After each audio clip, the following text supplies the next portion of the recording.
দুনিয়াতে রাজনীতি আর বিতর্ক এই দুই যেন সবসময় পাশাপাশি হাঁটে। আর যখন এই বিতর্কের কেন্দ্রে উঠে আসে কোনো বিশ্ব নেতার নাম, তখন বিষয়টি স্বাভাবিকভাবেই আন্তর্জাতিক অঙ্গনে ব্যাপক আলোচনার জন্ম দেয়।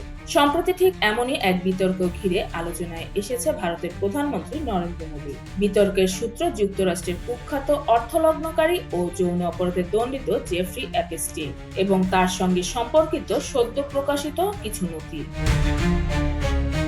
অ্যাপস্টিন ফাইলস নামে পরিচিত এই সব নথির একটি ইমেইলকে কেন্দ্র করে দাবি করা হয়েছে 2017 সালে ইসরায়েল সফরের আগে নাকি নরেন্দ্র মোদী জেফ্রি অ্যাপস্টিনের কাছ থেকে পরামর্শ নিয়েছিলেন। ওই ইমেইলের আরো বলা হয়েছে, যুক্তরাষ্ট্রের তৎকালীন প্রেসিডেন্টকে খুশি করতে মোদী নাকি ইসরায়েলে গিয়ে নেচেছিলেন ও গান গিয়েছিলেন। এমন বিস্ময়কর দাবি সামনে আসার পরপরই বিষয়টি ঘিরে সামাজিক যোগাযোগ মাধ্যম ও বিভিন্ন আন্তর্জাতিক সংবাদ মাধ্যমে শুরু হয় তুমুল আলোচনা। ইসরায়েলি সংবাদ মাধ্যম জেরুজালেম পোস্ট জানায়, অ্যাপস্টিনের একটি পুরনো ইমেইলের সূত্র ধরে ভারতীয় কয়েকটি গণমাধ্যম এই তথ্য প্রকাশ করেছে। তবে ওই ইমেইলে উত্থাপিত দাবিগুলোর পক্ষে কোনো নির্ভরযোগ্য প্রমাণ বা সমর্থনমূলক নথি এখন পর্যন্ত সামনে আসেনি। সবকিছুই অ্যাপস্টিনের নিজের বক্তব্যের মাধ্যমে সীমাবদ্ধ রয়েছে, যা স্বাভাবিকভাবেই প্রশ্নের জন্ম দিচ্ছে। এই বিতর্কের জবাবে দ্রুত ও স্পষ্ট প্রতিক্রিয়া জানিয়েছে ভারত সরকার। ভারতের পররাষ্ট্র মন্ত্রণালয়ের মুখপাত্র রণবীর জয়সওয়াল বলেন, 2017 সালে নরেন্দ্র মোদীর ইসরায়েল সফর ছিল একটি ঐতিহাসিক ঘটনা। এটি সত্য।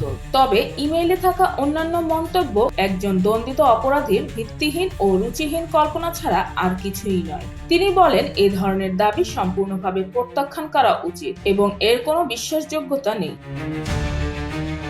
এ বিষয়ে এখন পর্যন্ত ভারতের প্রধানমন্ত্রীর কার্যালয় থেকে আনুষ্ঠানিক কোনো মন্তব্য পাওয়া যায়নি। উল্লেখযোগ্য যে 2017 সালের জুলাই মাসে নরেন্দ্র মোদীর ইসরায়েল সফর ছিল ভারতের ইতিহাসে কোনো প্রধানমন্ত্রীর প্রথম ইসরায়েল সফর। সে সময় ভারত ও ইসরায়েল তাদের কূটনৈতিক সম্পর্কের 25 বছর পূর্তি উদযাপন করছিল, যা দুই দেশের সম্পর্কের ক্ষেত্রে একটি গুরুত্বপূর্ণ মাইলফলক হিসেবে বিবেচিত হয়। প্রসঙ্গত, জেফ্রি অ্যাপস্টিন সংক্রান্ত বিপুল পরিমাণ নথি যুক্তরাষ্ট্রের কংগ্রেসের নির্দেশে 2025 সালের নভেম্বরে প্রকাশ করা হয়। এসব নথিতে লাখ লাখ কাগজপত্র, ভিডিও ও ছবি অন্তর্ভুক্ত রয়েছে, যা নতুন করে আন্তর্জাতিক অঙ্গনে নানা বিতর্ক ও বিশ্লেষণের জন্ম দিয়েছে। বিশেষজ্ঞদের মতে, এসব নথিতে থাকা অনেক তথ্য যাচাই ছাড়াই ছড়িয়ে পড়ছে, যা রাজনৈতিকভাবে বিভ্রান্তি তৈরি করতে পারে।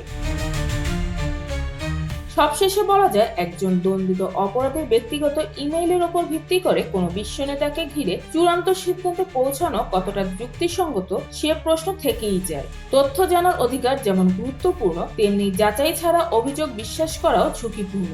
এই মুহূর্তে ভারতের অবস্থান স্পষ্ট, এ ধরনের দাবি ভিত্তিহীন। তবে অ্যাপস্টিন ফাইলস ঘিরে যে বিতর্ক আরও কিছুদিন আন্তর্জাতিক আলোচনায় থাকবে তা বলাই যায়। আন্তর্জাতিক নিউজ ডেস্ক, নতুন কাগজ।